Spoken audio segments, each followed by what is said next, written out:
အိမ်ထဲဝင်လိုက်တယ်။အောင်ညံကအဲ့မိန်းကလေးကိုတိုးတိုးလေးလမ်းခေါ်လိုက်တော့သူမလှည့်ကြည့်လာတယ်။သူမရဲ့မျက်နှာကပြောင်ချောကြီး Ghost is coming.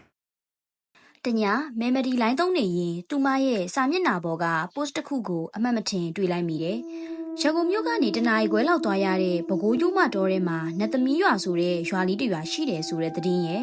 အဲ့ရွာလေးရဲ့ဒီနေရာရဲ့လာလေသူတွေကိုဖိတ်ခေါ်နေပါတယ်ဆိုတဲ့အကြောင်းရဲ့ဒီနတ်သမီးရွာဆိုတာကိုမဲမဒီကြားဘူးလားကြားပါပြီ။ဒီရွာနာမည်ကအခုခေတ်လူငယ်တွေတော်တော်များများမသိကြတော့ပေမဲ့ရှေးဟောင်းစာအုပ်စာပေတွေထဲဖော်ပြခဲ့ဘူးတာမို့မဲမဒီလိုရှေးဟောင်းသုတေသနမေဂျာကျောင်းစင်းတယောက်အတွက်ကတော့အတော်လေးစိတ်ဝင်စားစရာပဲဖြစ်ခဲ့ပါတယ်။ဒါနဲ့မဲမဒီလည်းသူ့ရဲ့စာတမ်းပြုစုရေးအဖွဲ့ကတငယ်ချင်းတွေဖြစ်တဲ့အောင်ညံဒီပါတုတမိမိတို့နဲ့အတူအဲ့ရွာလေးကိုသွားဖို့ပြင်ဆင်ခဲ့ကြတယ်။မနက်အစောတငယ်ချင်း9ယောက်ပဲခူးရိုးမထိတ်ထိလိုင်းကားစီးပြီးညွန်ပြထားတဲ့ Google Map အတိုင်းလမ်းလျှောက်ဝင်ခဲ့ကြတယ်။မိမိကနှလုံးရောဂါအခန်းရှိတော့ခဏခဏမောတက်တယ်။သူ့ကိုစောင့်ရင်းသွားရတော့ခရီးကအနှဲငယ်တော့ဖင်တယ်။နေ့လယ်လောက်ရောက်ရမယ့်ခရီးကညနေမှရောက်သွားတယ်။နတ်သမီးရွာဆိုတဲ့ရွာအဝင်ဆိုင်မြုပ်တော့စတွေ့ပြီ။သူတို့အဖွဲ့လည်းဝမ်းသာအားရရွာထဲဝင်လာခဲ့ကြတယ်။တဲခုဘူးဖုန်ကြီးเจ้าရှာပေမဲ့ဖုန်ကြီးเจ้าမရှိတဲ့အပြင်မေးမြန်းဖို့ရွာသားတယောက်မှလည်းမတွေ့ဘူး။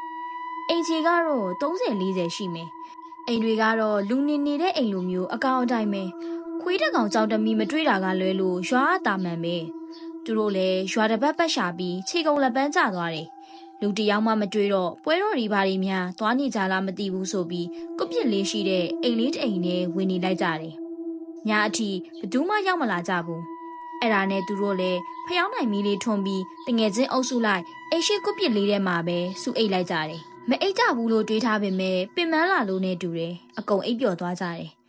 အာယုံတက်ခံနေကြအောင်ညံတယောက်တရေးနိုးလာတယ်အိမ်ထဲကနေအိုးတန်ခွက်တန်ကြားရလို့သွားချောင်းကြည့်တော့အိမ်ထဲမှာမိန်းကလေးတယောက်ထမင်းအိုးထားတယ်နေတာအဲ့ဒါနဲ့သူလည်းအိမ်ရွှေနေပြေရောက်ပြီထင်ပြီးအကျိုးအကြောင်းပြောဖို့အိမ်ထဲဝင်လိုက်တယ်အောင်ညံကအဲ့မိန်းကလေးကိုတိုးတိုးလေးလမ်းခေါ်လိုက်တော့သူမလှည့်ကြည့်လာတယ်သူမရဲ့မျက်နှာကပြောင်ချောကြီးမျက်လုံးမပါဘူးနှာခေါင်းမပါဘူးပါးစပ်မပါဘူးအောင်ညံလန့်ပြီးမေ့လဲသွားတယ်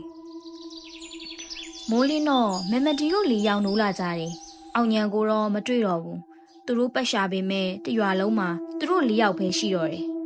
ဒီနေ့အထိရွာသားဘသူမှမတွေ့တာမို့မိမိကတော့ပြန်ရအောင်ပြောပေမဲ့ပျောက်နေတဲ့တငယ်ချင်းကိုရှာရအောင်မှမို့သူတို့အဖွဲ့ဆက်နေဖို့ပဲဆုံးဖြတ်လိုက်ကြတယ်ဒုတိယညကိုရောက်တော့ဒီညတော့ဘသူမှမအိပ်တော့ဘူးလို့ဆုံးဖြတ်ထားကြတယ်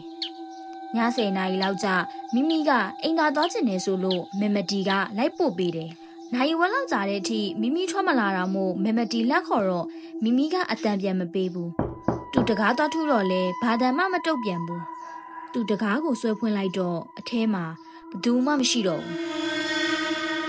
။မမတီတယောက်လန့်ပြီးဒီပါရိုးစီကိုပြေးလာတယ်။မိမိပျောက်သွားတဲ့အကြောင်းကိုပြောပြတယ်။အိမ်နာတဝိုင်းပတ်ရှာကြပေမဲ့မိမိကိုဗမာမှရှာမတွေ့တော့ဘူး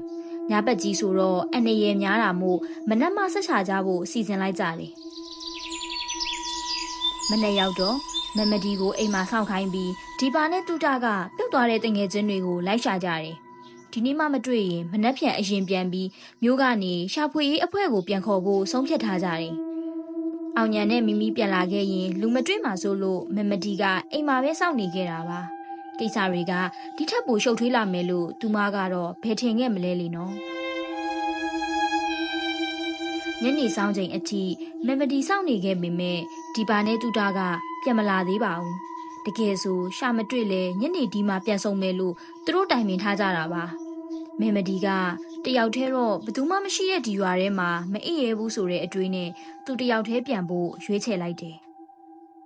သူမအထုပ်ပြင်ပြီးရွာပြင်ထွက်သွားပေမဲ့သူပဲလမ်းကိုပဲတွတ်သွားဒီရွာအဝင်ကိုပဲပြန်ရောက်နေတယ်သူ့ရဲ့တီနေရာကနေကိုကဲမတ်ထောက်ကြည့်ပေမဲ့သူအခုရောက်နေတဲ့နေရာကမြေပုံထဲမှာပေါ်မနေခဲ့ဘူးသူမဘယ်သွားလို့သွားရမှန်းမသိအိမ်ကိုဖုန်းခေါ်လို့လည်းမရဖုန်းလိုင်းတွေကလည်းကျနေတယ်ဒီလိုနဲ့တပတ်လောက်ကြာတော့မျိုးအမိဘတွေအဆက်အသွယ်ပြတ်နေတဲ့သူတို့ရဲ့ကလေးတွေကိုရှာဖို့ရဲတွေနဲ့အတူဒီရွာကိုလိုက်လာခဲ့ကြတယ်ရွာဝင်ရောက်တော့မမတီရဲ့ဖုန်းကိုသူတို့တွေ့သွားတယ်လော့ဖြုတ်ထားတဲ့သူမဖုန်းလေးကိုဖွင့်ကြည့်ခဲ့ကြတယ်နောက်ဆုံးရိုက်ခဲ့တဲ့ဗီဒီယိုဖိုင်လေးတစ်ခု တူမလမ်းပြောက်ပြီးကြောက်နေတဲ့အချိန်ရိုက်ထားတဲ့နောက်ဆုံးသောဗီဒီယိုနင်ကမေမဒီမတ်လားငါနင်းကိုလာခေါ်တာ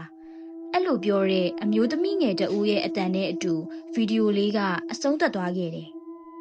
တူမတို့တငယ်ချင်းတွေမတိလိုက်တာကနတ်သမီးရွာကဝင်ပြီးရင်ထွက်လို့မရတော့ဘူးဆိုတာပါပဲ